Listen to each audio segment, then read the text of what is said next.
Welcome back, bookworms. This is Mrs. K. I'm glad you could join me. Drake, the sea dragon, is one of the crabbiest creatures in the ocean. But one day, Lexa and Livi, the mermaid sisters, decide to pay Drake a visit. Will they be able to find out why Drake is so crabby? Let's enjoy the magic of reading as we read together. Brave Mermaids, the Sea Dragon, written by Maria Mandel Dunsche and illustrated by Wathmi De Zoysa, and see if Lexa and Livi are able to unlock the magic in the sea dragon's heart with their kindness.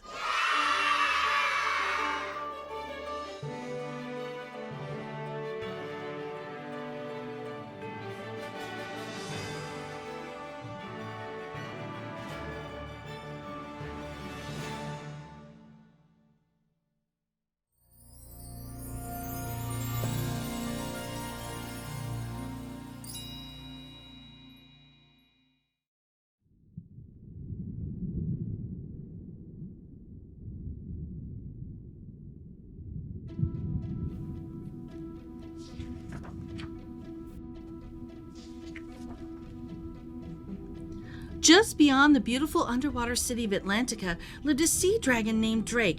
His eyes sparkled like ancient gems, and he was indeed a magnificent creature. Unlike other sea animals who danced and played beneath the waves, Drake was known for his crabbiness. He was always frowning, grumbling, and complaining about everything. One morning, the mermaid sisters, Lexa and Livi, swam near Drake's underwater lair. They had heard about him and were curious since they had never met a sea dragon. Drake saw the mermaid swimming toward him. His eyes narrowed, and he puffed out a small burst of steam in warning. "Go away." Ooh. Disappointed by his crabby behavior, the two mermaids swam back to their home in the kingdom of Atlantica. As they swam off, they noticed some fish gathering around Drake. "It's Drake with his big, clumsy wings. Drake, can you even swim with those?" Feeling embarrassed, Drake tried to swim away, but the fish circled around him and continued their taunts. Lexa and Livi paused and considered helping Drake, but swam on because he had been so mean. On their way home, Lexa and Livi bumped into Aria, the wise sea-corn who knew everything about the ocean. "You know Drake, the sea dragon? He is such a sea pooper." Aria explained that Drake used to swim with a heart full of joy and laughter, but as time passed and he grew, the fish around him had a challenging time understanding his differences, and they followed the current of unkindness. "Now I understand why he's so crabby. We should have stopped those fish from being mean to him."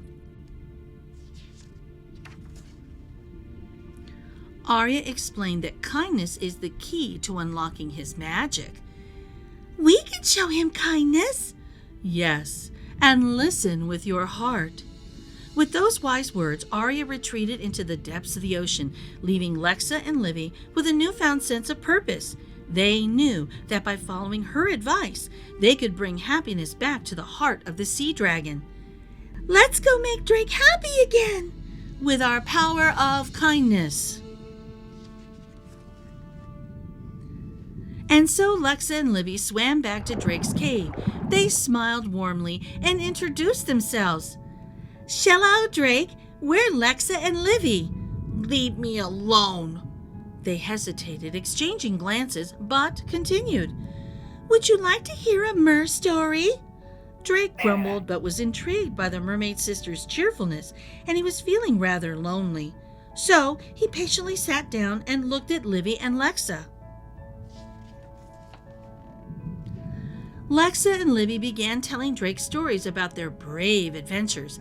They shared tales of magic shells and hidden treasure chests. With each story, Drake became more and more intrigued. Soon, Drake found his crabby heart softening.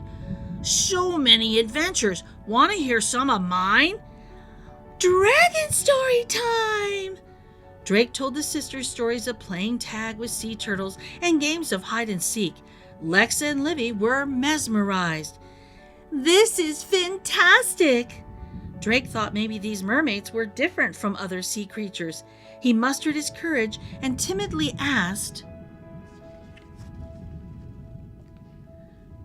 "Do you want to play hide and seek together?"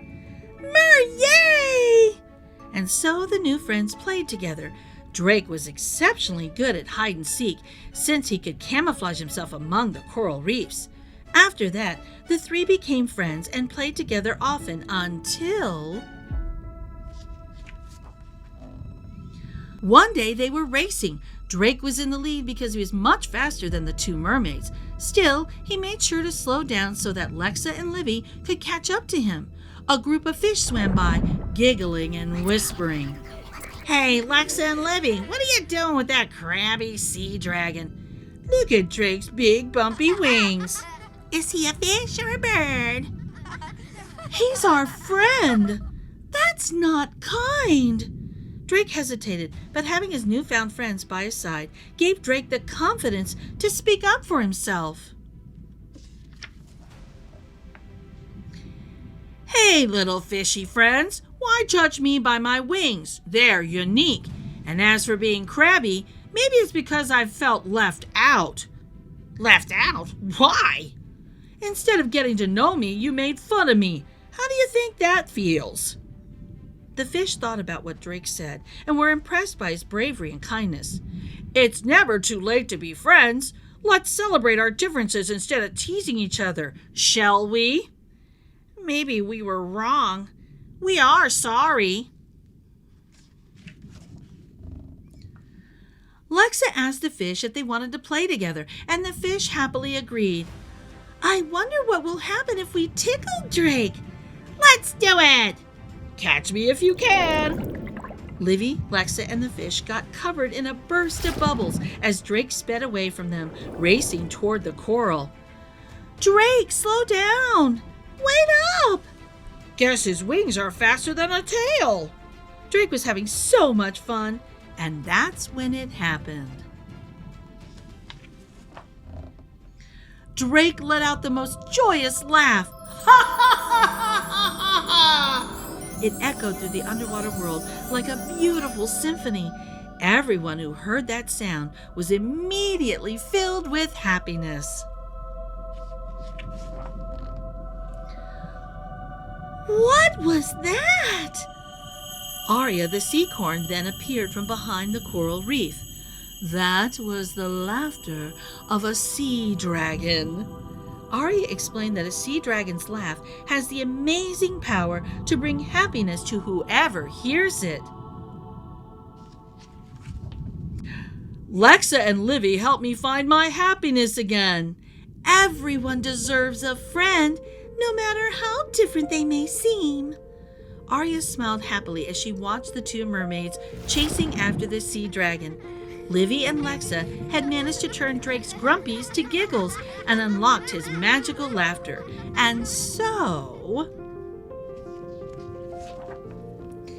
in the deep blue sea, the friendship between Lexa, Livi, and Drake blossomed, proving that kindness is the key to unlocking even the crabbiest of hearts.